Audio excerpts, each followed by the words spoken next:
so much pressure, and honestly, I hate it. I hate when someone tells me what to do or kind of guilts me into doing something. And the worst part is, I was the one doing it to myself.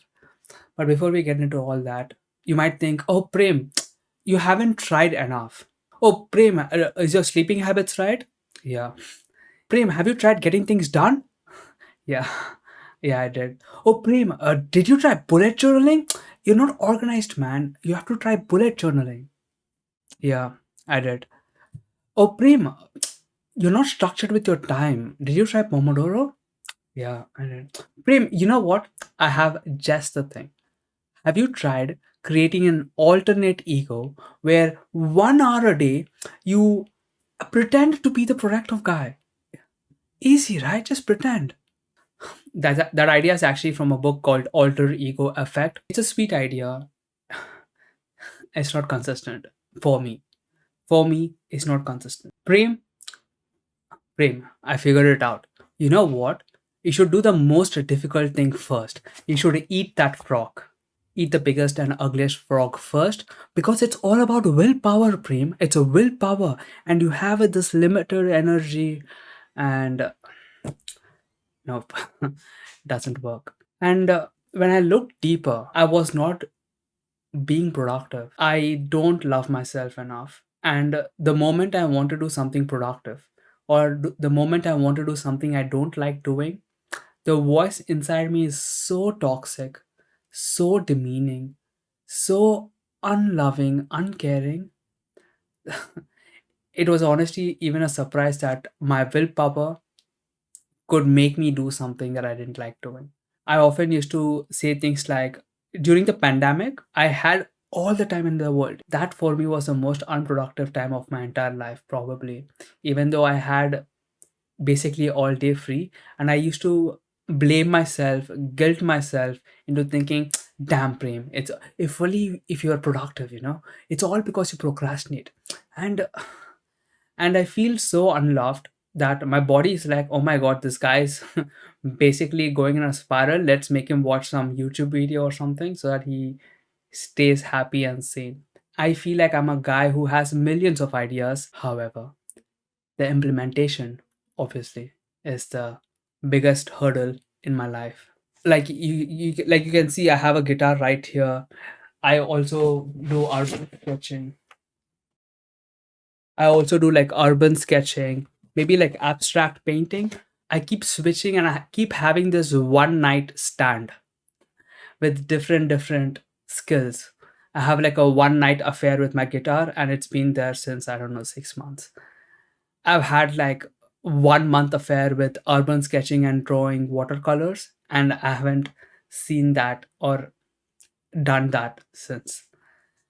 I have this short flings with different skills that I know if I just invested more time in, I could be more productive. And none of them ever continued. And I knew if I just put enough time, I would have become great at it. In fact, had I just been a regular, even gym, I go to the gym now regularly because I have a system on how to be productive. I will share that slowly. Had I had I been more consistent with gym before, I would have good muscles now, but I don't. That dissonance between what my life could be and what my life is, I feel really sad about it. I feel really sad and it makes me depressed, honestly. It makes me depressed, it fills me with anxiety, and the voice in my head is so demeaning. The the one method that I try to do by watching David Goggins or Jocko or all these like military dudes where they basically assault themselves verbally, where you're like, "Go get up! You're living a little bitch. What the fuck is wrong with you?" Ba ba ba ba ba ba ba ba ba. Where they verbally assault themselves to make them do something. So my entire journey here was to try and figure out what method I can use where I can be productive by not beating myself up and I'm having fun and I'm in the flow state. The way I overcame this is by figuring out how to relax my body and finding different ways to relax my body, because having one way was too boring for me. There came a point in my life where I saw my default trajectory. As in, if I keep procrastinating and if I kept doing whatever I did, if I kept playing the game I was playing, which was Monster Hunter, and was addicted. And I spent like 100 hours on that game, and every hour I spent, it was an hour less I could have spent on my YouTube channel. It's an hour less I could have spent working towards my dream. And I thought about it and I thought, okay, if my default trajectory is this, am I satisfied with that? And I really had to ask myself, because think about it. I'm from India. I came all the way from India to Canada. I'm already living a better life. But if I did nothing, I'd probably end up in the same room with a mediocre job that would help me live a very basic life. And that is not my dream. Am I satisfied with that default trajectory? That was really the question I was asking myself, and I spent like a few days on it. And I was thinking, am I really satisfied? And the answer was no. I wasn't satisfied. I wanted a YouTube channel with 1 million subscribers. I wanted to have an amazing job at Vancouver, which is literally the other side of Canada. I wanted to have my own business. I wanted to be a CEO. And I knew the potential I had within me. And I'm sure every one of you kind of knows what their highest potential looks like. If nothing stopped me, then I would be an amazing person. My camera would be better, my mic would be better, my setup would be better. Imagine. Oh my god. And that is a possibility that I could live. I would have a better body. I have a lot of acne. I don't know if you can see it. I would have all this like taken care of. My health would be on point. And that is really my highest potential. And I could be living that if I let go of the things that is keeping me in my default trajectory. The ego has many mechanisms, the ego being you, to keep you in this default trajectory. For me, anytime I have a discomfort, I have a very unkind, unloving voice. I'll be like, dude, I think this is enough for today. Maybe I'll do it tomorrow. This is a problem for tomorrow's me. I I would blame others. I would make myself feel like a victim of this cruel society. That is like a mechanism which keeps me in the default trajectory. I would make myself feel guilty and hopeless, thinking, dude, I'm just a Indian kid in a foreign country. Like, what could I do? What could you really do? Tell me. Hmm? What could you really do? With an Indian accent, come on, man. People don't value that in this country. They value like American accent or Canadian accent. This is a mind voice.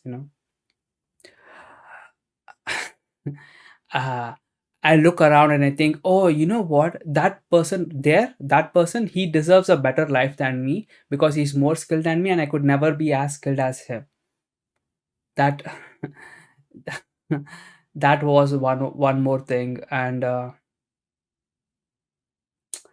so much more. I literally feel a sensation that I'm really aversive towards. I have a sensation within me that I feel near my chest area, that when it comes, I'm like, I will do whatever it takes to not feel the sensation.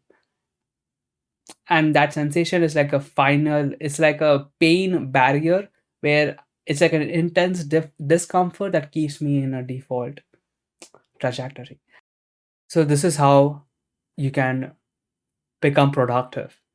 The first step is to not have the goal in mind.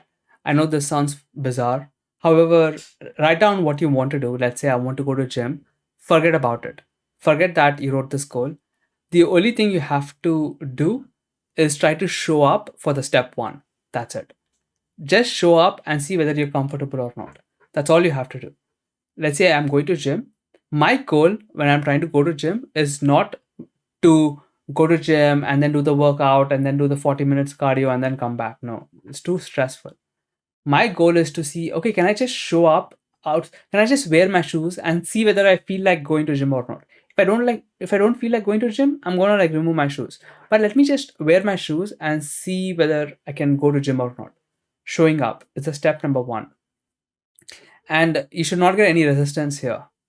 And once you show up for step one, try to show up for step two. And what you're doing here by showing up, you're going to build momentum, and that's going to help you do the thing.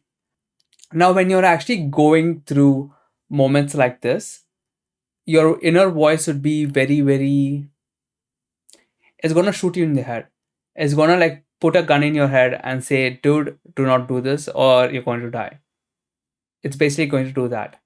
And you have to motivate your fear and kind of say that there's nothing to be afraid of.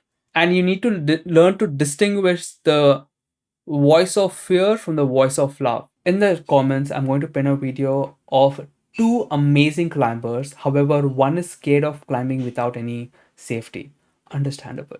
However, the other is experienced and he basically wants to show him an amazing experience.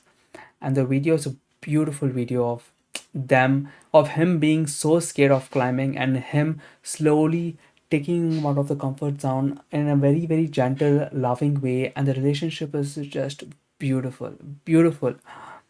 And that's basically how the dynamic within us would look like. That's it for this video. Let me know what you guys think in the comments below. And like, subscribe, share. It's a new channel. Any likes, any subscriptions do help a lot. That's it. I'll see you guys in the next video. Bye bye.